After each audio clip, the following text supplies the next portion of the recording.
Hello, everybody. Once again, I'm Limcraft Engineer, aka Zorval, I'm the Less Than Guru, and today for Palladium, we are going to go over the Soldier.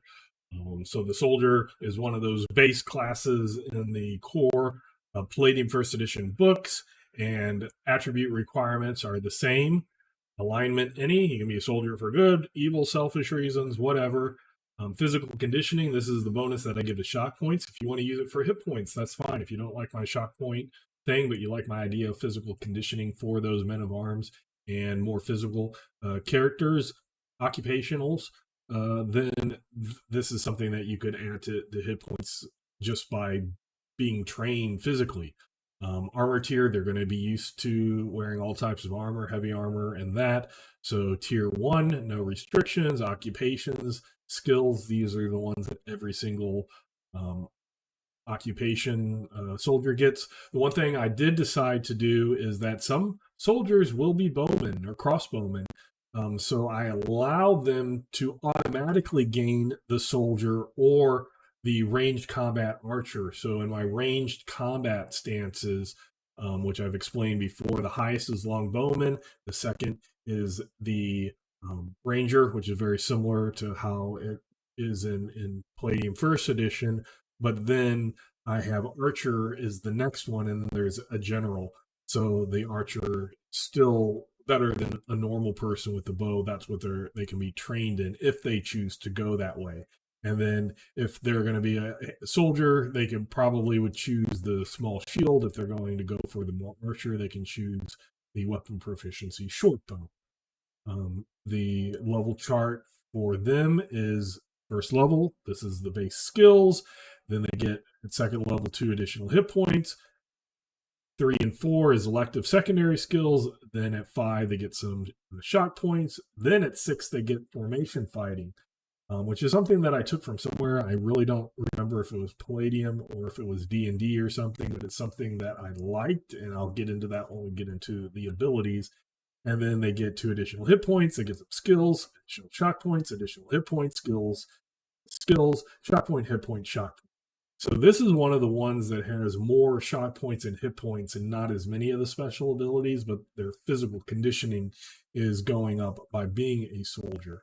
Elective skills, here you'll see that they do get hand-to-hand soldier. So if you were automatically given archer because you went the archer way, you could choose then soldier and get both of them, and vice versa. There should be the ranged combat archer. So if you chose the soldier, you could, or if you were given the soldier, then you could choose the archer. So you could start off both if that's what you want, but you don't have to. You get one for free, and then you get the option to choose the other side if you want to do that.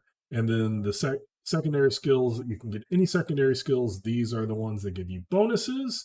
If we go back to elective, they can get anything except for lance and longbow. So that's why they get the short bow. And then we'll go to the ability of formation fighting.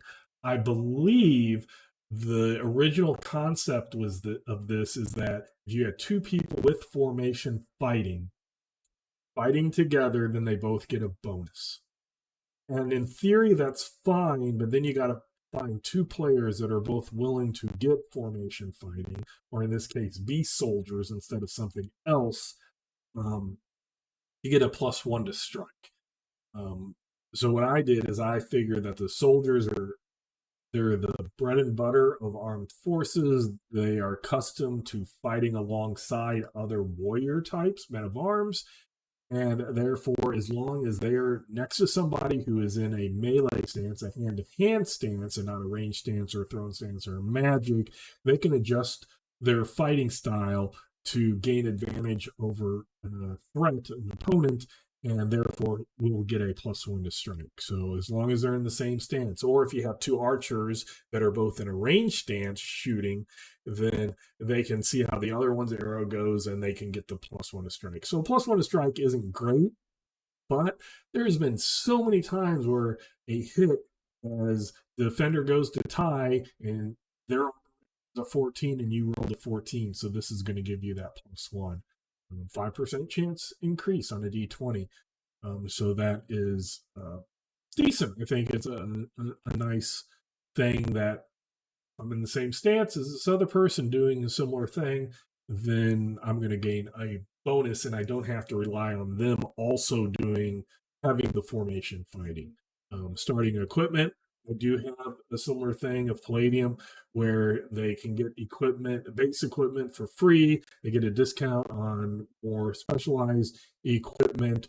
I think Palladium has a whole chart, so I just kind of condensed it and saying, here's what they get, here's what they're giving for free, and then they get a 25% discount on anything else that would go through the army that they are attached to, their blacksmiths and other crafters and such. So I just kind of gave more general 25% bonus. The experience chart, instead of the 2001 you needed, you only need 2000. Again, it's the same as Palladium, but I dropped the one.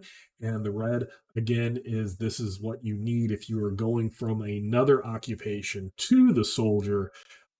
Your first occupation experience freezes, you need to gain 2000. And then once you gain 2000, then you gain level 1, you gain the skills and all of this stuff, this other stuff, but that 2000 is lost, and then you need 2000 more to gain level 2. So having said that, once again, I'm Lieven Crampton Jr., aka Zorwatch. I'm Less Than Guru, and until next time, I will catch you later.